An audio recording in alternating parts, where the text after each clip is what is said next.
کیونکہ نبی کریم صلی اللہ علیہ وسلم نے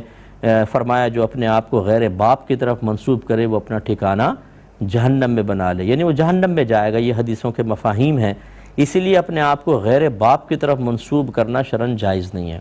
اور اس کی صورت یوں بنے گی، پہلے تو اس کی صورت دیکھ لیتے ہیں کہ آپ کو پتہ ہے کہ میرے والد یہ ہیں یا میرا خاندان یہ ہے، لیکن آپ جان بوجھ کر اس کو چھپائیں اور اپنے آپ کو کسی اور خاندان کی طرف منسوب کر دیں۔ جیسے کوئی غیر سید ہو لیکن یہ دیکھے کہ اس علاقے میں سیدوں کی بہت عزت ہے تو وہ اپنے آپ کو کہے کہ میں تو سید خاندان سے ہوں۔ اب جب آپ نے سید خاندان سے کہا تو یقیناً آپ کے والد تو غیر سید تھے، آپ اپنے آپ کو سید کہہ رہے ہیں تو آپ کے والد سید ہوں گے، تو اس کا مطلب یہ آپ کا باپ نہیں، کوئی سید باپ ہے، تو آپ نے باپ بدل لیا۔ یہ ہے حرام اور گناہ کبیرہ۔ لہذا چونکہ یہ نسب بدلنے کے بارے میں ہے، اس سے آپ وہ اندازہ کر سکتے ہیں جو بعض جاہلوں نے پوسٹ چلائی کہ کوئی عورت شادی کے بعد اپنے شوہر کا نام اپنے نام کے ساتھ نہ لکھے، کیونکہ نبی کریم نے فرمایا کہ جو اپنے آپ کو غیر باپ کی طرف منسوب کرے وہ ٹھکانہ جہنم میں بنائے۔ بھائی غیر باپ کی طرف منسوب اس طرح کرنا کہ اسے باپ مشہور کر دیا جائے۔ عورت اگر اپنے شوہر کا نام لکھتی ہے تو یہ کہتی ہے میرا باپ ہے، تو یہ حدیث تو یہاں پر لگتی ہی نہیں ہے۔ تو یہ وہ جاہل قسم کے لوگ ہوتے ہیں جن کو آتا جاتا کچھ بھی نہیں ہے،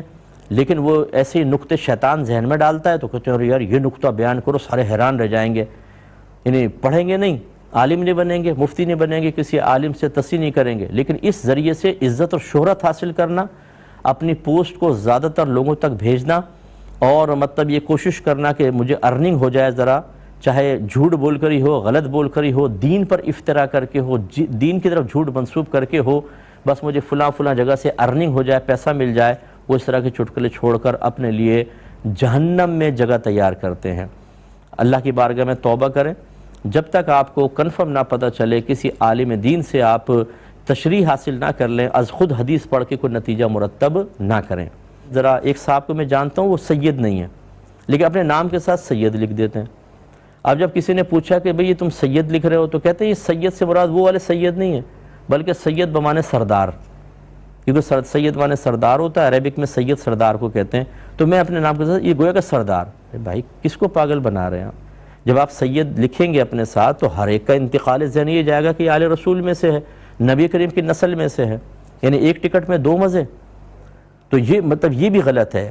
چاہے آپ کا قصد و ارادہ کچھ ہو، جب لوگ ظاہراً یہی سمجھیں گے تو یہ نسب بدلنے کے زمرے میں آئے گا۔ ایسے لوگوں کو بھی چاہیے کہ اپنی صلاحیت سے عزت پاؤ، جھوٹ بول کر نہیں۔